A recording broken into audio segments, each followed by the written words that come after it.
আপনারা সবাই অলরেডি জেনে ফেলেছেন যে মোহনবাগান দলে যোগ দিচ্ছেন সামির জেলকোভিচ, যিনি পাঞ্জাব এফসি সেন্ট্রাল মিডফিল্ড পজিশনে লাস্ট সিজনে দুর্দান্ত পারফরমেন্স করেছেন।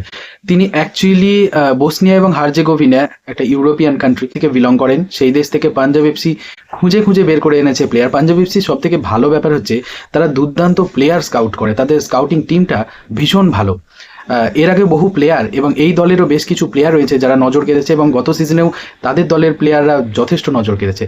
মোহনবাগান হিসেবে ব্যাপারটা ভীষণ এক্সাইটিং, কারণ সম্ভবত ড্রাজিক এফসি কর অ্যাটাকিং মিডফিল্ডার তিনিও এই দলে যোগ দিতে চলেছেন অতি শীঘ্রই।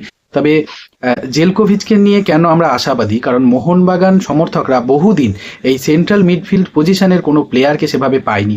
মানে জনি কাউকো ছিলেন সেন্ট্রাল মিডফিল্ড থেকে অপারেট করতেন, গ্রেগ স্টুয়ার্ট আর একটু অ্যাটাকিং মিডফিল্ড পজিশন থেকে অপারেট করতেন, জেলকোভিচ একটু নিচের দিক থেকে অপারেট করেন। যদি তার হিট ম্যাপটা দেখেন, লাস্ট কয়েকটা ম্যাচে পাঞ্জাব এফসির হয়ে তার পারফরমেন্স ছিল নজর কাড়া, এবং সেখানে তিনি খেলেছেন এই একটু ডিফেন্সিভ মিডফিল্ডারের ভূমিকায়, একটু ডান দিক থেকে। তবে ডান দিক থেকে সম্ভবত দলের প্রয়োজনেই তিনি খেলেছেন, কিন্তু তিনি টোটাল মিডফিল্ড পজিশনে খেলতে পারেন।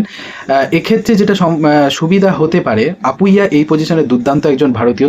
উল্টো দিকের অপোনেন্ট দলের যে অ্যাটাকগুলো আসে সেটা স্টপ করার দায়িত্ব যেটা থাকে আপুইয়ার ওপর, সেই দায়িত্বটা তিনি খুব সুন্দরভাবে পালন করেন। এই কাজটা সম্ভবত আপুইয়ার সাথে জেলকোভিচকে সামলাতে হবে, কিংবা কোনো কোনো ম্যাচে হয়তো তিনি একা সামলাবেন। এই পজিশন একজন প্লেয়ার যিনি বলটাকে নিয়ে কিছুটা রানও করবেন, বলটাকে নিয়ে এগিয়ে যাবেন, অ্যাটাকিং মিডফিল্ডারের দিকে বলটা ছড়িয়ে দেবেন।